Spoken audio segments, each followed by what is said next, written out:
So, Seattle is calling once again. This time, it's with a pretty beefy Halloween update for Vampire the Masquerade, Bloodlines 2. And this patch? It's a big one. It promises to fix some of the most critical, game-breaking issues that have been frustrating players. So let's dive in and deconstruct exactly what's changed, and figure out if it's finally enough to bring you back into the night. Here's the plan. We're going to kick things off with the fun stuff, the new Halloween content, before we get into the really crucial stability and mission fixes. We'll also take a minute to manage expectations and look at what's still missing. And then we'll wrap it all up with the big question. Is it time to return to Seattle? All right, first up, the treats before the tricks. The developers have dropped some awesome new content, and it's all free, designed to help you customize your Elder Vampire, Fire. 24. That's the magic number. That's how many brand new, completely free customization options have just been added to the game for everyone. This is all about giving you more tools to shape Fire's look exactly how you want. So, how does that break down? Well, it's split perfectly evenly. You're getting 8 new hairstyles, 8 new makeup styles, and 8 new eye colors. It's a really solid injection of variety for anyone, like me, who loves to spend way too much time in the character creator. Okay, now for what is probably the most important part of this patch for a lot of you, hunting down those nasty, game-breaking bugs. Let's start with the absolute worst offenders, the crashes and the freezes. You know, the main focus here was just pure stability. The developers have targeted a whole host of hard crashes, and I'm talking about the kind that don't just annoy you, but literally stop you from playing the game at all. And this wasn't just some scattergun approach either. They went after very specific, very repeatable crashes that the community has been reporting for weeks. We're talking about that infamous crash right after you follow Verona's scent, or the ones that kept happening in the South Main Street parking garage. If any of these have been your personal nightmare, well, this patch is bringing some very, very good news. And it wasn't just the full-on crashes to desktop. The patch also takes aim at those infuriating game freezes. You know the ones, where the screen just locks up at the worst possible moment and you have to force quit the whole thing. You know, this all adds up to a much, much smoother experience. Getting frozen when you're just trying to reload a checkpoint, or right after a tough fight near an elevator, it's incredibly frustrating. These fixes are aimed squarely at getting rid of that friction and just keeping you in the game. Okay, so the game is more stable. That's great. But what about the quests themselves? This next part covers all the fixes for the bugs that were actually breaking missions and messing with the game's story.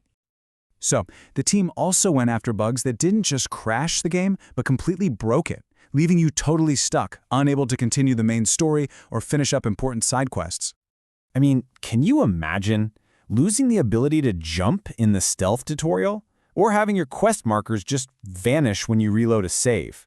Getting physically stuck in an elevator? These are the kinds of bugs that just make you want to quit. This patch tackles those head-on, so if you got stuck, it might be time to fire up that old save file.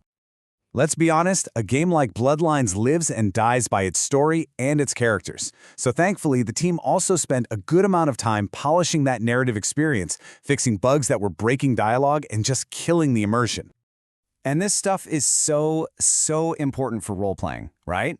Having your special, clan-specific dialogue options just not show up, that completely robs you of a key part of the experience.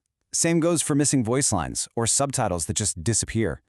These fixes make sure that the story of Seattle is actually being told the way it was meant to be. All right, we've covered what's in the patch, but to get the full picture, I think it's just as important to talk about what's not in this update. So let's manage some of those expectations. So this patch is focused squarely on cosmetics, stability, and fixing quests, which is great, but that does mean that some of the community's most requested features, they're not here yet. We're talking about things like an FOV slider, custom difficulty settings, or any major performance optimizations.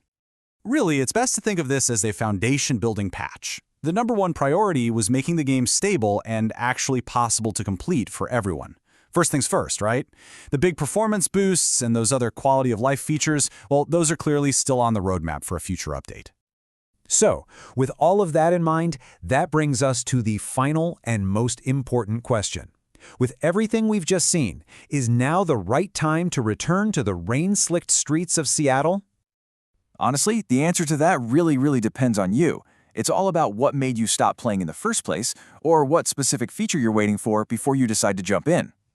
Let's break it down to make it super simple. You should probably play now if you rage quit because of a constant crash or a quest bug that totally blocked your story. I mean, this patch was made for you. It is a huge step forward for stability. However, if you're holding out for better frame rates, an FOV slider, or other new features, you might want to wait just a little bit longer. Look, this Halloween update has made the game's foundation so much stronger. It's created a much more stable experience for everybody. But the road ahead is still paved with a lot of promised features. So the big question now is, what are you waiting for the most? Is it that performance overhaul, new ways to play, or something else entirely? The future of Seattle just got a lot more stable, but it's pretty clear the hunt is far from over.